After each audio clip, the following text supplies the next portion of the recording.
राम राम। नमस्कार। चर्चित व्यक्तित्व पेज पर चर्चित व्यक्ति परिचय श्रृंखला में आपका स्वागत है।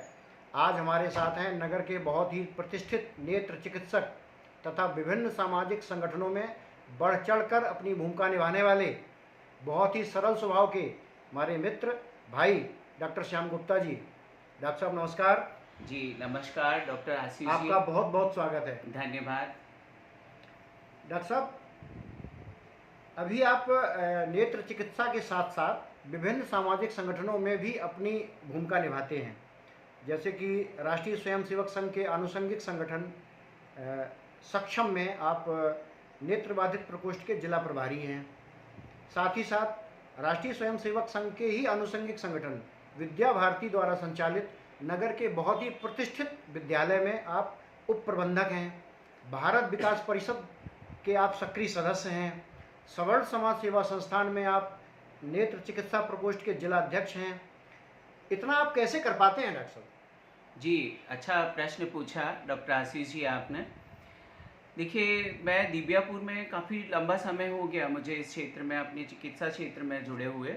मुझे 25 साल से मैं सेवाएं दे रहा हूँ नगर को। और आपने एक बहुत अच्छा प्रश्न पूछा कि आप इतनी सारी संस्थाओं में जुड़ के, आप विद्या भारती की संस्था में भी जुड़े हुए हैं जी, और बहुत सारी संस्थाओं में जुड़े हुए हैं, तो आप कैसे समय दे पाते हैं? बहुत अच्छी बात है। देखिए डॉक्टर आशीष जी, क्या है, मैं जो मेरे पास समय रहता है जी, तो मैं उसी, जो अपना पेशेंट देखने के बाद जो हमारे पास समय बचता है, मैं उन दिनों में ही अपने लोगों को मिलना या बहुत सारी जो हमारे एनजीओ जिससे मैं जुड़ा हूँ जी, उनमें अपनी सेवाएं देता रहता हूँ समय समय पर। जी, जैसे नेत्र शिविर होते हैं उनमें हमारा जाना रहता है, जी, या हमारी कभी कभी संस्थाओं की जो मीटिंग होती हैं जी, उनमें भी मैं कुछ समय निकाल के इसी समय से मैं अपना पहुँच के थोड़े ये अपना कार्य करता रहता हूँ। जी। जी धन्यवाद। डॉक्टर साहब, आशीष जी। आपको 25 वर्ष पूरे हो गए हैं, इसके लिए आपको बहुत बहुत जी जी बधाई। जी, बहुत बहुत धन्यवाद। और मैं आज जिस मुकाम पर पहुंचा हूं, जी, ये आम हमारी आज दिव्यापुर और आसपास की जनता और हमारे आप जैसे बड़े भाई, छोटे भाई और बहुत सारे हमारे मित्र हैं जिनके सहयोग से मैं आज इस मुकाम तक पहुंच पाया हूं।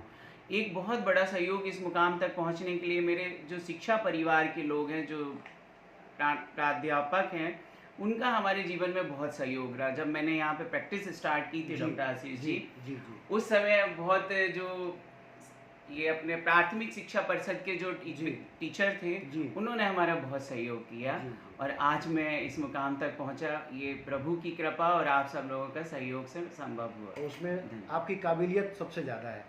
डॉक्टर साहब, मेरा आपसे सवाल है, आप नेत्र चिकित्सा क्षेत्र में बहुत ही प्रतिष्ठित हैं और काम कर रहे हैं काफ़ी 25 वर्षों से। अभी मौसम परिवर्तन हो रहा है, गर्मी के साथ साथ बारिश हो जा रही है, उमस हो जा रही है, लोगों की आंखों में कंजक्टिवाइटिस या इन्फेक्शन जैसे लक्षण आ रहे हैं। तो इससे कैसे बचा जाए, और दूर दराज के क्षेत्रों में जहाँ पर जल्दी चिकित्सा सेवा उपलब्ध नहीं है, वहाँ पे वो लोग घरेलू उपचार क्या कर सकते हैं इसके लिए? जी बहुत अच्छा प्रश्न पूछा है आपने डॉक्टर आशीष जी।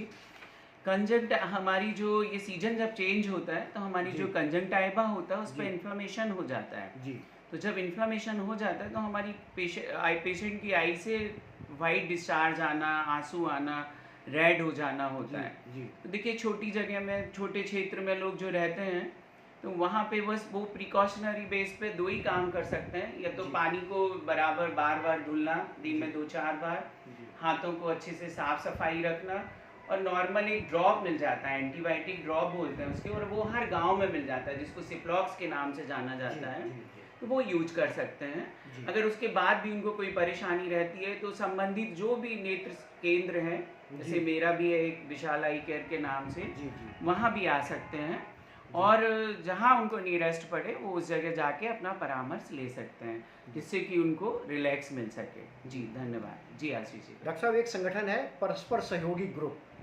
और ये जहाँ तक मुझे जानकारी है, इसमें कुछ लोग इकट्ठा होकर कुछ राशि जमा करते हैं। उसके बाद उस संगठन से जुड़ा हुआ कोई व्यक्ति अगर दिवंगत हो जाता है तो सब मिलकर एक निश्चित अमाउंट उसके अकाउंट में डालते हैं।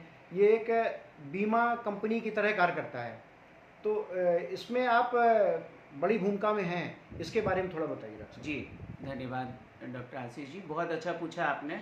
परस्पर सहयोगी ग्रुप, ये हमारे मित्र हैं पंकज तिवारी जी, उन्होंने हम लोग को इसका सदस्य बनाया था और इसके बारे में बताया। और इस समय हम लोग 176 लोग हैं और ये हम सारे लोग मिल के एक कुछ धनराशि जो भी हो सकती है, 500, 200, 1000 जो भी होता है, हम लोग एक कुछ धनराशि इकट्ठा करते हैं। ये हर मेंबर करता है। जैसे अभी हमारे बीच में एक मिश्रा जी का निधन हुआ था, तो उनकी पत्नी अनुपमा मिश्रा जी थी, और हम लोगों ने वो एक कुछ सहयोगी राशि उनको सभी लोगों ने, ग्रुप के सदस्यों ने जाके उनको दिया था। तो उससे क्या होता है कि देखिए, मरने वाला व्यक्ति जब दुनिया से जाता है तो बहुत सारा पैसा उसके पास नहीं होता है, अब क्या स्थितियाँ होती हैं।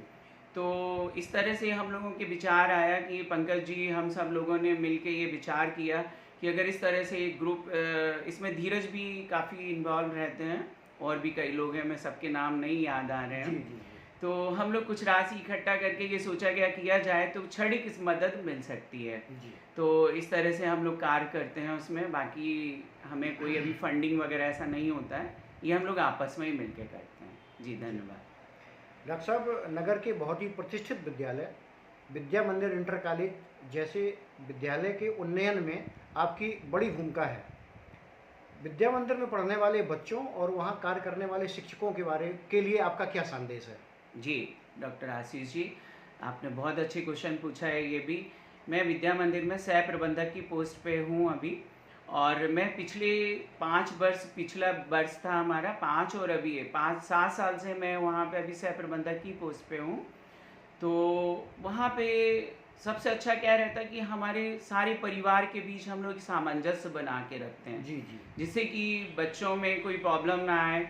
और हम बीच बीच में हम लोग इस तरह का मीटिंग और एक प्रोग्राम करते रहते हैं कि जिसमें हम लोग आपस में अपना डिस्कस कर सकते हैं कि हम अपने विद्यालय को और कैसे आगे अपग्रेड कर सकते हैं। तो अनुभवी शिक्षकों को रखना हम लोग का प्रथम कार्य रहता है। उसके बाद जब हमारे अनुभवी बच्चे रहेंगे, तो हमारे टीचर रहेंगे, तो हमारे बच्चे अपने आप हम लोग इस तरह से मैनेज करते हैं। और बच्चों के पेरेंट्स को भी हम लोग बुला के उनसे पूछते हैं कि किस तरह से। तो इस तरह से हम लोग कोशिश करते हैं कि हमारा विद्यालय कितना आगे ऊपर जाए। और आज बहुत अच्छी छात्र संख्या है, बहुत अच्छा हमारा स्टाफ है, और हमारे प्रबंधक जी श्री नरेंद्र त्रिपाठी जी का भी बहुत सहयोग हमको मिलता रहता है।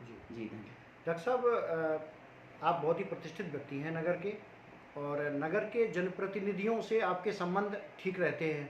तो नगर के विकास के लिए आपके द्वारा जनप्रतिनिधियों को क्या सुझाव है? और अभी ये आम चुनाव 2024 चल रहा है, इसके लिए आप जनमानस से क्या अपील करेंगे?